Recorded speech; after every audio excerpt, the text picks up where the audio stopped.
ತಮಿಳುನಾಡಿಗೆ ಕಾವೇರಿ ನೀರು ಹರಿಸಲು ಆದೇಶ ಸಂಬಂಧ ಮಂಡ್ಯದಲ್ಲಿ ಕಿಚ್ಚು ಹೊತ್ಕೊಂಡಿದೆ. ನೀರು ಹರಿಸಲು ಸಿಡಬ್ಲ್ಯೂಆರ್ಸಿ ಆದೇಶದ ಬೆನ್ನಲ್ಲೇ ಮಂಡ್ಯದಲ್ಲಿ ಆಕ್ರೋಶದ ಕಿಚ್ಚು. ಸಿಡಬ್ಲ್ಯೂಆರ್ಸಿ ಆದೇಶ ಖಂಡಿಸಿ ಮಂಡ್ಯದ ಸಂಜಯ್ ವೃತ್ತದಲ್ಲಿ ರೈತರು ಪ್ರತಿಭಟಿಸಿದ್ದಾರೆ.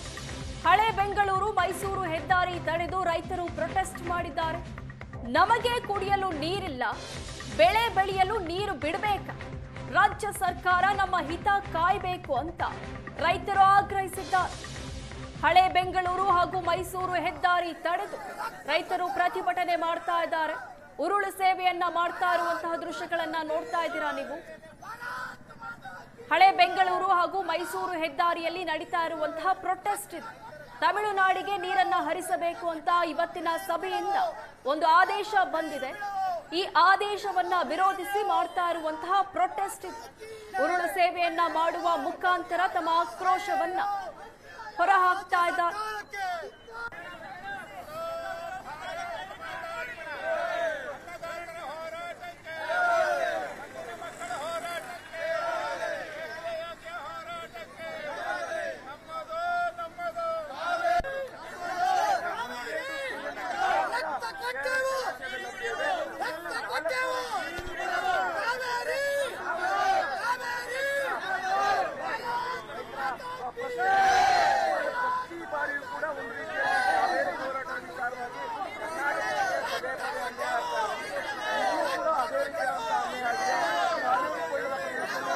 ಇರುವುದು 92 ಅಡಿ ನೀರು.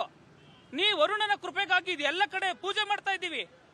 ನೀರೇ ಇಲ್ಲದ ಸಂದರ್ಭದಲ್ಲಿ, ಪ್ರಾಣವನ್ನ ಉಳಿವಿಗಾಗಿ ಹೋರಾಟ ನಡೆಯುವ ಈ ಸಂದರ್ಭದಲ್ಲಿ, ಪ್ರಾಣಕ್ಕಾಗಿ ಬೇಡ್ಕುವ ಸಂದರ್ಭದಲ್ಲಿ ತಮಿಳುನಾಡಿಗೆ ನೀರು ಬಿಡಬೇಕು ಅನ್ನೋ ಮತ್ತೆ ಆದೇಶ ಮಾಡೋದು ಯಾವ್ದ್ರ ಮಟ್ಟಕ್ಕೆ ಸರಿ? ಈ ಕರ್ನಾಟಕದ ಜನರು, ಅದು ಕಾವೇರಿ ಕೊಡದ ಜನರ ಪ್ರಾಣವನ್ನು ತೆಗೆದುಕೊಂಡು ಹೋಗಿ ನೀವು ನೀರು ತಗೊಂಡು ಹೋಗ್ಬೇಕು.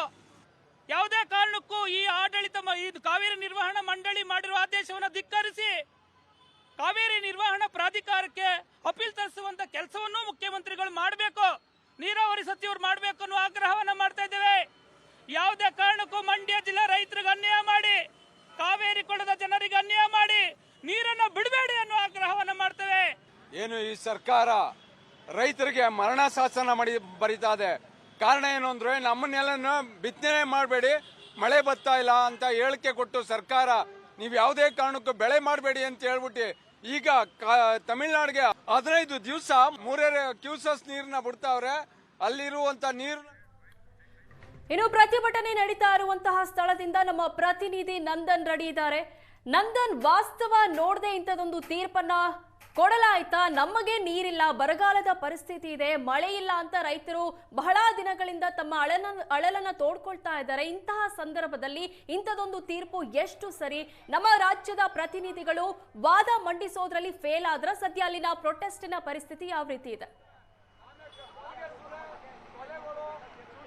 ವಿನುತಾ, ಈಗಾಗಲೇ ರಾಜ್ಯದಲ್ಲಿ ಬರದ ಛಾಯೆ ಆವರಿಸಿದೆ. ಅದರಲ್ಲೂ ಕೂಡ ಕಾವೇರಿ ಜಲಾನಯನ ಪ್ರದೇಶದಲ್ಲಿ ಮಳೆಯ ಕೊರತೆ ಸಾಕಷ್ಟು ಕಾಡ್ತಾ ಇರ್ತಕ್ಕಂಥದ್ದು. ಇದರಿಂದಾಗಿ KRS ಜಲಾಶಯ ಇನ್ನೂ ಭರ್ತಿ ಆಗಿಲ್ಲ. ಈ ನಡುವೆ ಮಂಡ್ಯ ಜಿಲ್ಲೆಯಲ್ಲಿ ಬರಗಾಲ ಆವರಿಸಿದೆ. ಈಗಾಗಲೇ ರೈತರಿಗೆ ಬೆಳೆ ಬೆಳಿಬೇಡಿ ಎನ್ನುವಂತಹ ಸೂಚನೆಯನ್ನ ಸರ್ಕಾರವೇ ಕೊಟ್ಟಿರ್ತಕ್ಕಂಥದ್ದು. ಆದರೆ ಈ ನಡುವೆ CWRC ಪ್ರತಿನಿತ್ಯ 3,500 ಕ್ಯೂಸೆಕ್ ನೀರನ್ನ ತಮಿಳುನಾಡಿಗೆ ಬಿಡಬೇಕು ಅನ್ನುವಂಥ ಆದೇಶ ಕೊಟ್ಟಿರ್ತಕ್ಕಂಥದ್ದು ನಿಜಕ್ಕೂ ಕೂಡ ರೈತರ ಪಾಲಿಗೆ ಒಂದು ರೀತಿ ಮರಣ ಶಾಸನವೇ ಸರಿ. ಆ ಕಾರಣಕ್ಕಾಗಿ ಇವತ್ತು CWRC ನಿರ್ಧಾರದ ವಿರುದ್ಧ ಮಂಡ್ಯದ ರೈತರುಗಳು, ವಿರೋಧ ಪರ ಸಂಘಟನೆಗಳು ಎಲ್ಲವೂ ಕೂಡ ಬೀದಿಗಿಳಿದಿರ್ತಕ್ಕಂಥದ್ದು. ರಸ್ತೆ ತಡೆಯನ್ನ ನಡೆಸಿ ಸರ್ಕಾರ ಮತ್ತೆ CWRC ವಿರುದ್ಧ ಆಕ್ರೋಶವನ್ನ ವ್ಯಕ್ತಪಡಿಸ್ತಾ ಇವೆ. ಅಂದ್ರೆ ನಮಗೆ ಕುಡಿಯೋದಕ್ಕೆ ನೀರಿಲ್ಲ, ಒಂದ್ ಕಡೆ ಬೆಳೆ ಬೆಳೆಯೋದಕ್ಕೆ ನೀರು ಕುಡಿ ಅಂತ ಕೇಳ್ತಿದೀವಿ, ಆದ್ರೆ ನೀರಿನ ಕೊರತೆಯಿಂದಾಗಿ ಬೆಳೆಯನ್ನೇ ಬಿಡಬೇಡಿ ಅನ್ನುವಂಥ ಆದೇಶ ಮಾಡುವಂತ ಸರ್ಕಾರ ಆ CWRC ಪ್ರತಿನಿತ್ಯ 3,500 ಕ್ಯೂಸೆಕ್ ನೀರನ್ನ ಬಿಡಬೇಕು ಅಂತ ಹೇಳಿದ್ರು ಕೂಡ ಇದು ಎಲ್ಲ ಒಂದ್ ಕಡೆ CWRC ಮುಂದೆ ವಾದ ಮಂಡಿಸುವಲ್ಲಿ ವಿಫಲ ಆಯ್ತಾ ಅನ್ನುವಂಥ ಪ್ರಶ್ನೆಗಳು ಕೂಡ ಹುಟ್ಕೊಳ್ತಾ ಇದೆ. ಈ ಕೂಡಲೇ ಸರ್ಕಾರ ಮೇಲ್ಮನವಿ ಹೋಗ್ಬೇಕು, ಅದೇ ಕಾರಣಕ್ಕೂ ಕೂಡ ತಮಿಳುನಾಡಿಗೆ ನೀರು ಬಿಡಬಾರ್ದು ಅನ್ನುವಂಥದ್ದು ಹೋರಾಟಗಾರರ ಒತ್ತಾಯ. ನಾನು ಹೋರಾಟಗಾರರು ಕೂಡ ಮಾತಾಡಿಸ್ತೀನಿ. ಸರ್, ಈಗಾಗಲೇ ಜಿಲ್ಲೆಯಲ್ಲಿ ಬರದ ಛಾಯೆ ಇದೆ, ಒಂದ್ ಕಡೆ ಬೆಳೆ ಬೆಳಿಬೇಡಿ ಅನ್ನುವಂತ ಸರ್ಕಾರನೇ ಹೇಳುತ್ತೆ. ಈಗ CWRC ತಮಿಳುನಾಡಿಗೆ ನೀರು ಬಿಡಿ ಅಂತ ಹೇಳ್ತಾರೆ. ಸರ್, ಏನು CWS ಆದೇಶ ಮಾಡದೆ ಇಲ್ಲಿ ಬರದ ಛಾಯೆ ಇರೋದು ಖಂಡಿತ ಖಡಕ, ಎಲ್ಲಾ ಸರ್ಕಾರಕ್ಕೂ ಗೊತ್ತಿರುವ ವಿಚಾರ. ಆಮೇಲೆ ನಾವೇನು 1,500 ಕ್ಯೂಸಸ್ ನೀರು ಬಿಡೋಕೆ 1 ತಿಂಗಳು ಮಟ್ಟ ಹೋರಾಟ ಕೊಟ್ಟಿವಿ. ತಮಿಳುನಾಡು ಯಾವುದೇ ಹೋರಾಟ ಇಲ್ದೇನೆ 3,500 ನೀರು ಬಿಡ್ತಾ ಇರೋದು. ಇದು ಯಾವ ಸರಿ ಸರ್? ಯಾವ ನ್ಯಾಯ ಸರ್? ಇದು ಮಂಡ್ಯ ಜಿಲ್ಲೆಯ ಜನತೆಗೆ ಮರಣ ಶಾಸನ ಬರ್ತದೆ ಸರ್. ಅನ್ನ ತಿನ್ನೋರ್ ಬಾಯಿಗೆ ಮಣ್ಣು ಹಾಕ್ತಂಗ ಆಯ್ತದೆ.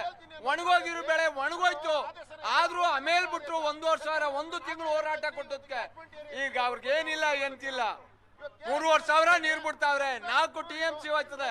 KRS ಅಲ್ಲಿ ಇರೋದು ಒಂದು 15-12 TMC ನೀರು. ಅದ್ರಲ್ಲಿ ಹೋದ್ರೆ 4 TMC 11 TMC ಸ್ಟೋರೇಜು 5 TMC ಇನ್ 4 TMC ತಗೊಂಡು ಏನ್ ಮಾಡಿದ್ವಿ ಸರ್ ನಾವು? ನಿಜವಾಗ್ಲೂ ರೈತರ ಗತಿ ಅದೋ ಗತಿ ಆಯ್ತದೆ. ಕಳ್ತನ ಮಾಡ್ತಾರೋ ಏನ್ ಮಾಡ್ತಾರೋ ದೇವರಾಣಿ ಹೇಳಕ್ ಅಸಾಧ್ಯವಾದ ರೀತಿ ಆಯ್ತದೆ. ಮುಖ್ಯಮಂತ್ರಿಗಳು ಈ ಕೂಡಲೇ ಎಚ್ಚೆತ್ತು ನಿಜವಾಗ್ಲೂ ನೀರು ಬಿಡುವ ಆದೇಶವ ಖಡಕ್ ಆಗಿ ನಿಲ್ಲಿಸ್ಬೇಕು.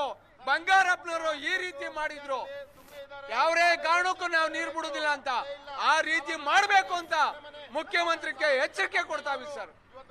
ಯಾವ ಸರ್ಕಾರ ಯಾವ ನಡೆ ಅನುಸರಿಸಬೇಕು ಈ ಸಂದರ್ಭ? ನೋಡಿ, ಸರ್ಕಾರ ಅವತ್ತು ಮೇಕೆದಾಟು ನಮ್ಮ ಹಕ್ಕು, ನಮ್ಮ ನೀರು ಅಂತೇಳಿ ಹೋರಾಟ ಮಾಡಿದ್ರು. ಅದಕ್ಕೆ ಬದ್ಧವಾಗಿರಂಗೆ ಇವತ್ತು ನೀರು ಬಿಡಬಾರ್ದು. ಸರ್ವಪಕ್ಷಗಳ ಸಭೆ ಕರಿಬೇಕು. ಕರೆದು ನಾವು ನೀರು ಬಿಡಬಾರ್ದು ಅನ್ನೋ ಒಂದು ನಿರ್ಧಾರಕ್ಕೆ ಬಂದರೆ ಇಡೀ ಕನ್ನಡಿಗರು DK ಶಿವಕುಮಾರ್ ನಡೆಯನ್ನು ಮೆಚ್ಕೋತಾರೆ. ಇಲ್ದೇನಾದ್ರೆ ಅವ್ರ ವಿರುದ್ಧ ಇಡೀ ಕರ್ನಾಟಕ ಏನು ಜಂತರ್ ಮಂತರ್ ನಡೀತೋ ಅದಕ್ಕಿನ್ನವಾದ ಕಠೋರವಾದಂಥ ಹೋರಾಟವನ್ನ ಹಳೆ ಮೈಸೂರು ಭಾಗದಲ್ಲಿ ಕಾವೇರಿ ಕೊಳದಲ್ಲಿ ನಾವು ಹೇಳ್ತೀವಿ ಅನ್ನೋ ಎಚ್ಚರಿಕೆಯನ್ನು ಇವತ್ತು ನಾವು ಕೊಡ್ತಾ ಇದೀವಿ. ಸರ್, ರಾಜ್ಯದ ಡ್ಯಾಮ್ಗಳಲ್ಲೇ ನೀರಿಲ್ಲ. ಇಂಥ ಸಂದರ್ಭದಲ್ಲಿ ತಮಿಳುನಾಡು ನೀರು ಬಿಡಿ ಅಂತ ಹೇಳ್ತಿದ್ದಾರೆ. ವಾಸ್ತವ ಸ್ಥಿತಿನ CWRC ಮುಂದೆ ಇಡಿದ್ರೆ ವಿಫಲ ಆಯ್ತಾ ಸರ್ಕಾರ ಅಂತ? ಸರ್, ಇಲ್ಲಿ ಒಟ್ಟಾರೆ ಜನಪ್ರತಿನಿಧಿಗಳಿರ್ಬೋದು, ಇಲ್ಲ ಇಲ್ಲಿ ಕಾವೇರಿ ನೀರಾವರಿ ಸಮಿತಿಯ ಅಧಿಕಾರಿಗಳಿರ್ಬೋದು, ಆ ಪ್ರಾಧಿಕಾರ ಅವೈಜ್ಞಾನಿಕ ಆದೇಶ ಇದು. ಇವಾಗ ಯಾಕೆ ಅಂದ್ರೆ ಇಲ್ಲಿ ರೈತರಿಗೆ ಬೀದಿಲಿ ಇವತ್ತು ಎಲ್ಲ ಸಂಘಟನೆಗಳು ಸೇರ್ಕೊಂಡು ನಾವು ಹೋರಾಟ ಮಾಡಿ 1,500 ಕ್ಯೂಸೆಕ್ಸ್ ನೀರು ಬಿಡಿಸ್ಕೊಳ್ಳಕ್ಕೆ ಅಷ್ಟೊಂದು ಗೋಳಾಡ್ಕೊಂಡಿದೀವಿ. ಇವತ್ತು 1 ಗಂಟೆಯಲ್ಲಿ 3,500 ಕ್ಯೂಸೆಕ್ಸ್ ನೀರು ಬಿಡ್ತೀವಿ ಕಾವೇರಿ ತಮಿಳುನಾಡಿಗೆ ಡ್ಯಾಮಿಂದ ಅಂತಂದ್ರೆ ಇದು ರೈತರಿಗೆ ಮರಣ ಶಾಸನ. ಇದು ರೈತರು ಬೆಳೆ ಇಲ್ಲ ಅಂದ್ರೆ ರೈತರು ಇವತ್ತು ಬೀದಿಗೆ ಬಂದ್ರು ಅಂದ್ರೆ ತಡ್ಕೊಳಕ್ಕಾಗಲ್ಲ. ಸರ್ಕಾರ ಕೂಡಲೇ ಈ ಆದೇಶನ ರದ್ದುಗೊಳಿಸಕ್ಕೆ ಒತ್ತಾಯ ಮಾಡಬೇಕು. ಇದು ಸರ್ಕಾರದ ಹೊಣೆ. ಇದಕ್ಕೆ ರೈತರದ ಪರವಾಗಿ ಇರಬೇಕಂತ ರೈತರು ವಿರೋಧಿ ಸರ್ಕಾರಗಳು ಇರಬಾರ್ದು ಅಂತೇಳಿ ನಾವು ಒತ್ತಾಯಿಸ್ತೀವಿ.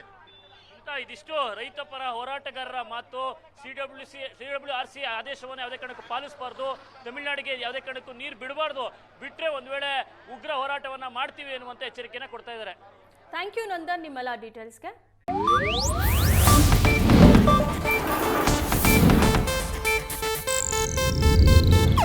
ಇದು ಏಷ್ಯಾನೆಟ್ ನ್ಯೂಸ್ ನೆಟ್ವರ್ಕ್ ಪ್ರಸ್ತುತಿ.